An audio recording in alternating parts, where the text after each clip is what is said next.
ஓம் சாந்தி. நான் ஓய்வாக அமர்ந்திருக்கின்றேன். என்னுடைய எண்ணங்களை என் பக்கமாக திருப்புகின்றேன். நான் இந்த உடலில் இரு புருவங்கள் மத்தியில் வீற்றிருக்கக்கூடிய ஒரு சிறிய நட்சத்திரம் போன்ற ஆத்மா. என்னை நான் உணர்ந்து பார்க்கின்றேன். ஆத்மா நான்.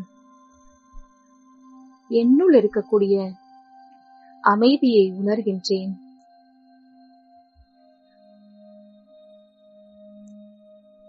நான் வசித்துக் கொண்டிருக்கக்கூடிய இந்த உடல் நான் என் வாழ்க்கையை வாழ பயன்படுத்தக்கூடிய கருவி மட்டும்தான். இந்த உடலின் ஒவ்வொரு உறுப்புகளும்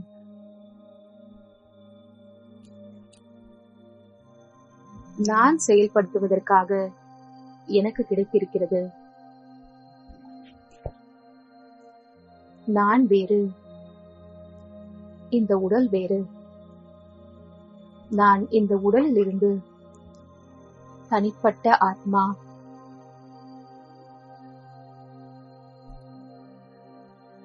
இறைவன் பரமாத்மாவும் என்னை போன்றே ஜோதியாக இருக்காரு.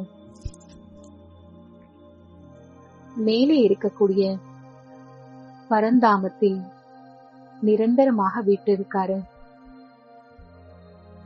சிவ பரமாத்மா கொடுத்திருக்கக்கூடிய ஆன்மீக ஞானத்தின் அடித்தளமே நாம் அனைவரும் ஆத்மாக்கள் என்பதுதான்.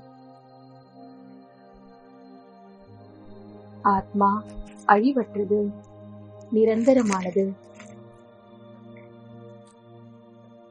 இந்த உணர்வை நான் மீண்டும் மீண்டும் உறுதிப்படுத்திக் கொள்கின்றேன். முழு நாளும் எந்த செயல்கள் செய்தாலும் ஆத்மா நான். இந்த உடலை உபயோகித்து செயல்கள் செய்கின்றேன். இந்த செயல்களை செய்து கொண்டிருப்பது நான் தான். இந்த உடலால் தனித்து எதையும் செய்ய இயலாது. இந்த பயிற்சியை இன்றிலிருந்து நான் தொடர்ந்து செய்ய இருக்கின்றேன். அதே போல என்னுடைய மனம் என்னுடைய கட்டுப்பாட்டில் இருக்கிறது. நான் எதை விரும்புகின்றேனோ, எவ்வளவு நேரம் ஒரு விஷயத்தில் மனதை ஒருநிலைப்படுத்த விரும்புகின்றேனோ என்னால் ஒருநிலைப்படுத்த முடியும். ஏனென்றால் மனம் என்பது என்னுடைய சூக்ஷ்ம புலன். நான் பயன்படுத்தும் ஒரு கருவி. மனதிற்கு எஜமானன் நான் தான். ஆகவே என்னுடைய ஒவ்வொரு எண்ணங்களையும் நான் இன்றிலிருந்து கவனிக்கப் போகின்றேன். அனைத்து எண்ணமும் என்னுடைய விருப்பப்படிதான் உருவாகிறதா? அந்த எண்ணங்கள் எனக்கும் மற்றவர்களுக்கும் நன்மை செய்யக்கூடியதாக இருக்கின்றதா? இதை உடனேயே நான் சோதித்து சரி செய்து கொள்ளப் போகின்றேன். இதனால் என்னுடைய புலன்களை அடக்கும் சக்தி தானாகவே எனக்கு கிடைக்கும். என்னுடைய வாழ்க்கை பயணத்தை நான் நினைத்து பார்க்கின்றேன். ஆத்மாவான நான் பல பிறவிகளை தாண்டி இப்போது இந்த பிறவியில் இந்த சரீரத்தில் வசித்துக் கொண்டிருக்கின்றேன். கலியுக கடைசியில் இந்த பிறவியில் இறைவனை பற்றிய உண்மையான அறிமுகம் எனக்கு கிடைச்சிருக்கு. அவருக்கும் எனக்கும் இருக்கக்கூடிய உறவு எனக்கு புரிய வந்திருக்கு.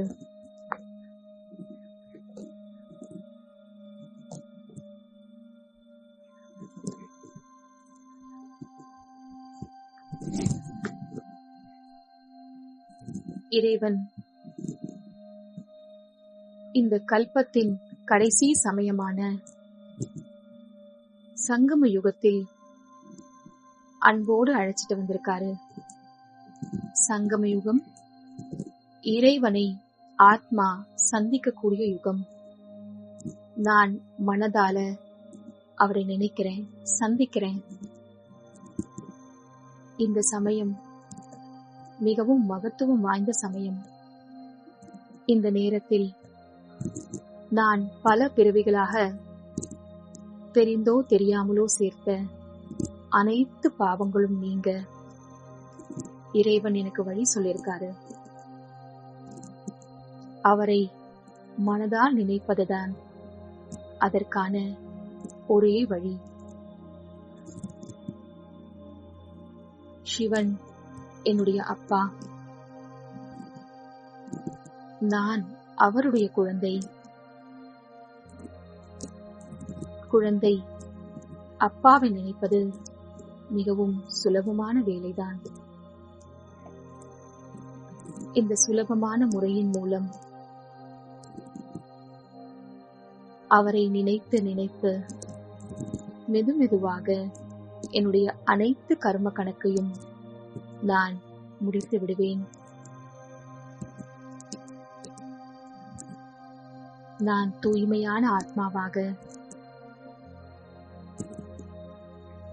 ஆகிக் கொண்டிருக்கின்றேன். இறைவனுக்கு சமமானவனாக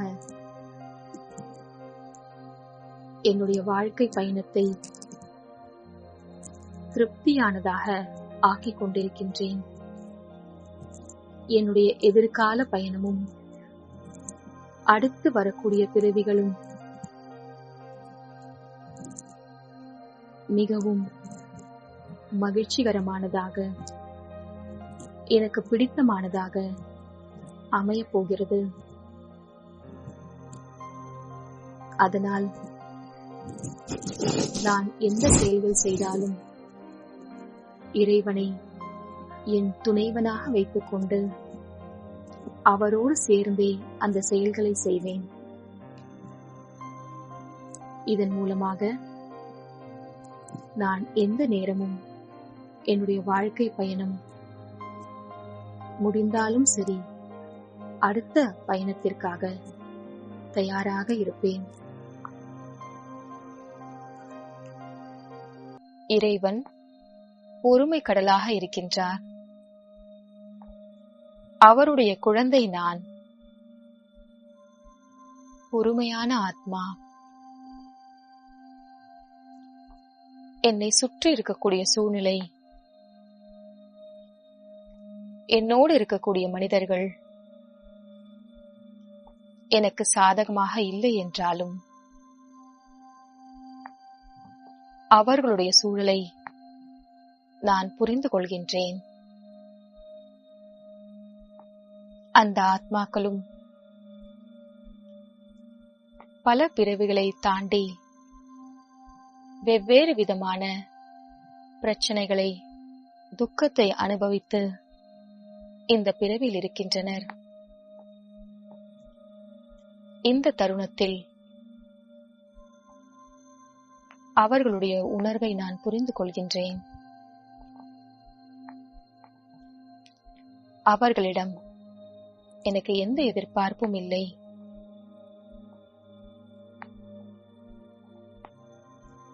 என்றென்றும் நல்ல எண்ணங்களை மட்டுமே அவர்களுக்காக வைப்பேன். அந்த ஆத்மாவும் மகிழ்ச்சியாக, அன்பாக இருக்கட்டும். அந்த ஆத்மாவும் மகிழ்ச்சியானவர்களாக, அன்பானவர்களாக மாறட்டும். அவர்களிடம் இருக்கக்கூடிய கோபம், எரிச்சல் என்ற அனைத்து தீய குணங்களும் விலகி போகட்டும். நிம்மதியான வாழ்க்கையை அவர்கள் பெறட்டும். அவர்கள் மீது எனக்கு எந்த தாழ்வான எண்ணமும் இல்லை. அவர்களும் உயர்ந்த ஆத்மா. அவர்களிடமும் நிறைய நல்ல குணங்கள் இருக்கிறது.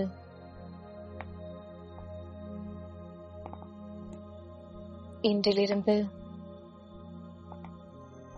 நான் அவர்களிடம் நல்ல குணங்களை மட்டுமே பார்ப்பேன். பொறுத்துக் கொள்வேன். மனதார அவர்களுக்கு ஆசீர்வாதங்களை கொடுப்பேன். ஏனென்றால் நான் பொறுமை கடலுடைய குழந்தை, பொறுமையான ஆத்மா. நான் என்னை சார்ந்தவர்களை நினைத்து பார்க்கின்றேன். என்னுடைய குடும்பத்தினர், நண்பர்கள், உறவினர்கள், என்னோடு வேலை செய்பவர்கள், இவர்கள் அனைவருமே ஆத்மாக்கள்தான். இதனால் வரைக்கும் நான் அவர்களை எந்த பார்வையில் பார்த்திருந்தாலும் இன்றிலிருந்து நான் அவர்களையும் ஒரு விசேஷமான ஆத்மா என்ற பார்வையில் பார்க்க இருக்கின்றேன்.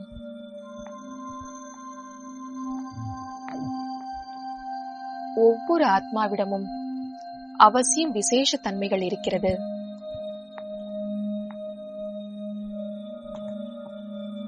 நம்மிடம் இல்லாத நிறைய நல்ல குணங்கள் அந்த ஆத்மாக்களிடம் இருக்கிறது. அதை நாம் பார்த்து பாராட்ட ஆரம்பிக்கலாம்.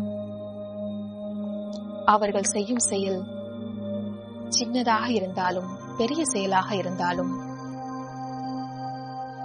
அதில் அவர்கள் காட்டக்கூடிய அக்கறை, பொறுப்பு, நிதானம், இதை நான் கவனித்து அவர்களை மனதார நான் பாராட்ட இருக்கின்றேன். இவ்வளவு காலமாக இந்த விஷயங்களை நான் கூர்ந்து கவனிக்காமல் இருக்கலாம். இன்றிலிருந்து அவர்களுடைய நல்ல விசேஷ தன்மைகளை கவனிக்க இருக்கின்றேன், பாராட்டப் போகின்றேன். இதன் மூலமாக மேலும் அவர்களிடம் அந்த விசேஷ தன்மைகள் அதிகரிக்கும். என்னுள்ளும் தானாகவே அந்த குணம் வந்துவிடும். இந்த பகுத்தறியும் கலையை இறைவன் எனக்கு கொடுத்திருக்கின்றார். என்னுடைய வாழ்க்கையின் பொறுப்பாளர் இறைவன் மட்டுமே. என்னுடைய புத்தியை நான் அவருடைய ஞானத்தை கேட்பதற்காக தினமும் ஈடுபடுத்தப் போகின்றேன். ஒவ்வொரு நாளும் அவர் சொல்லக்கூடிய மகா வாக்கியத்தை கேட்பதற்கு நேரத்தை கொடுக்க இருக்கின்றேன். இதனால் என்னுடைய புத்தி தூய்மையாகிறது, தெளிவாகிறது. புத்தியினுடைய தெளிவு நல்ல முடிவுகளை எடுக்க வைக்கும். இவ்வளவு காலமாக நான் இதற்காக கவனம் கொடுக்காமல் இருந்திருக்கலாம். இனி ஒரு நாளின் என்னுடைய நேரத்தில் இறைவனின் மகா வாக்கியத்தை கேட்பதற்காக நேரம் கொடுக்க இருக்கின்றேன். இதனால் என்னுடைய வாழ்க்கை மிக அழகானதாக, மதிப்பு நிறைந்ததாக ஆக இருக்கிறது. நான் இங்கு இருந்தவாறே இறைவனை நினைத்து பார்க்கின்றேன். பரந்தாமத்தில் இருக்கக்கூடிய சிவபரமாத்மா அங்கு இருந்து என்னை கவனித்துக் கொண்டிருக்கின்றார். என் வாழ்க்கையில் வரும் சூழ்நிலைகளையும் அவர் பார்த்து கொண்டிருக்கின்றார்.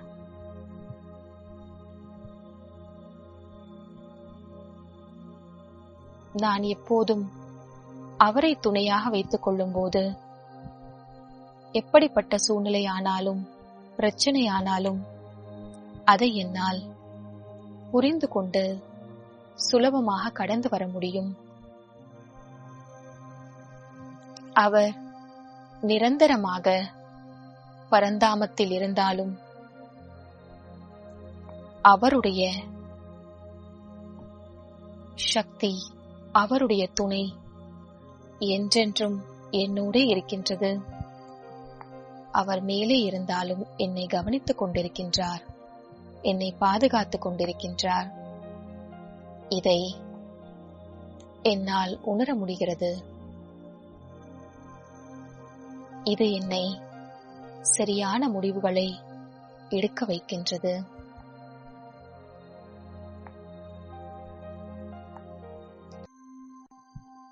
நான் எப்படி பரமாத்மா சிவனுடைய குழந்தையோ அதே போல்தான் இந்த உலகில் இருக்கக்கூடிய அத்தனை ஆத்மாக்களும் இறைவனுடைய குழந்தைகள்.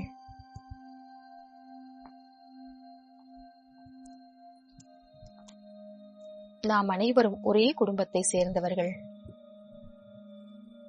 மற்றவரிடத்தில் ஏதேனும் குறை இருந்தாலும் அதை பொருட்படுத்தாமல் நம்முடையவர்களாக அவர்களை ஏற்றுக்கொள்ளலாம். இதனால் நாமும் அன்பானவர்களாக மாறுவோம். நம்முடைய அன்பு மற்றவர்கள் மனதையும் இதமாக்கும். அவர்கள் வாழ்க்கைக்கு ஒரு நம்பிக்கையை கொடுக்கும். அவர்களும் நம்மை ஏற்றுக்கொள்வார்கள். சூழ்நிலைகள் வெவ்வேறாக இருந்தாலும் அந்த சூழ்நிலைகளை அனைவரும் ஒன்று சேர்ந்து எதிர்கொள்ள முடியும். ஆகையால் அனைவரிடமும் அன்பானவர்களாக, அவர்களிடம் இருக்கக்கூடிய நல்ல குணங்களை மட்டுமே பார்ப்பவர்களாக மாறலாம். இறைவனுடைய குணமாகிய அனைவரையும் ஏற்றுக்கொள்ளும் குணத்தை அவரிடமிருந்து நாம் கற்றுக்கொள்ளலாம். இந்த கலியுக கடைசியில் இந்த உலகின் சூழ்நிலையை நான் பார்க்கின்றேன்.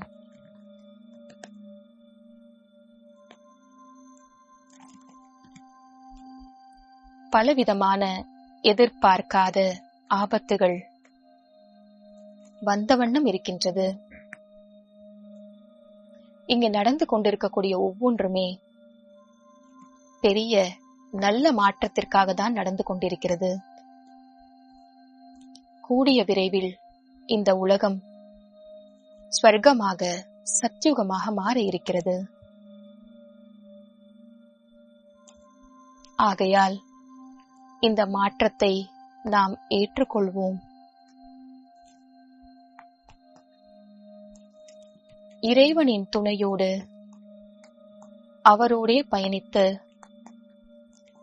இந்த துன்பங்களை, துக்கங்களை எல்லாம் தைரியமாக எதிர்கொள்வோம். அனைத்து சக்திகளும் நிறைந்த இறைவன் நம்மோடு இருக்கும்போது நாம் எதற்காகவும் தயங்குவதற்காகவோ பயப்படுவதற்கான அவசியமே இல்லை.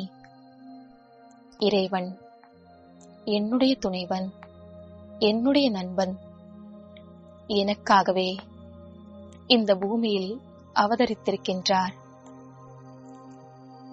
என் வாழ்க்கையை பாதுகாப்பாக வைத்துக் கொள்வது அவருடைய கடமை. என்னுடைய பொறுப்புகள் அனைத்தையும், கடமைகளை அனைத்தையும் இறைவனிடம் நான் கொடுத்து விட்டேன். நான் விலகியவனாக இருந்து இறைவனின் கருவியாக இருந்து செயல்களை செய்ய இருக்கின்றேன். அனைத்தையும் செய்பவர், என்னை செய்ய வைப்பவரும் இறைவன்தான்.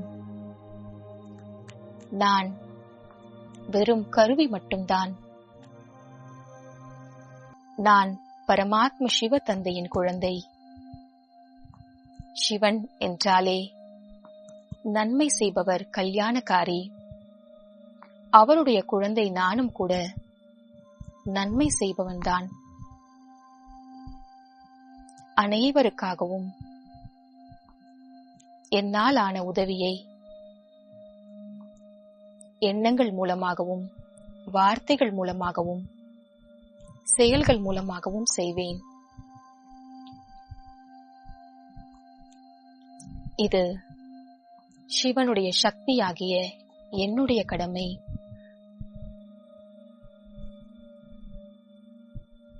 சிவனுடைய சக்தியாகிய நான் இந்த உலகில் ஏற்பட இருக்கக்கூடிய மாற்றத்திற்கு அவசியம் உதவி செய்வேன். முதலில் எனக்குள் நல்ல நல்ல மாற்றங்களை நான் கொண்டு வருவேன். எதையெல்லாம் நான் மாற்றிக்கொள்ள விரும்புகின்றேனோ அதை இறைவனின் துணையோடு மாற்றுவேன். இந்த உறுதியான எண்ணத்தை என் மனதிற்குள் கொண்டு வருகின்றேன். என்னுடைய நல்ல மாற்றம் என் குடும்பத்தை சேர்ந்தவர்களுக்கும் தானாகவே சென்று சேரும் என்பதில் எந்த ஐயமும் இல்லை.